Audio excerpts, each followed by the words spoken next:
Welcome to Yoga with Param. I make regular videos on yoga asanas and other aspects of yogic science. Please subscribe and press the bell icon to turn on notifications. In this video, I will show you a demonstration of Vrikshasana with proper technique.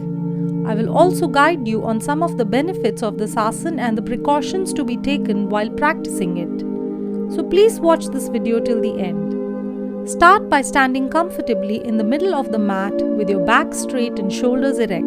This is the starting position. Raise your right foot towards your left inner thigh until it is high enough for you to comfortably grasp it near the ankle with your right hand. Pull your foot towards your groin till it is comfortably latched against your left inner thigh. Your toes should point towards the floor. Extend your arms outwards and upwards, continuing above your head until your palms are touching. Keep your back comfortably erect. You should not overarch or extend your lower back. Maintain your balance and hold this pose for a comfortable duration, ideally 10 breaths. You can focus on any object directly in front of you at eye level to help maintain your balance. Bring your arms back down along the same path as before. Gently lower your right leg and come back to the starting position. Now raise your left foot towards your right inner thigh and latch it using your left hand.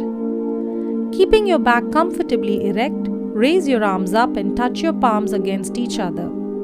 Hold this pose for the same duration as before. Bring your arms down while gently lowering your left leg and come back into the starting position. This asana might be challenging for absolute beginners.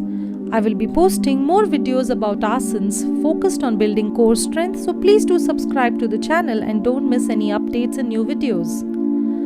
Among other benefits, this asana helps in calming and relaxing the nervous system. It also enhances the flexibility of your legs and pelvic region. As always, you should consult your doctor before attempting any form of exercise.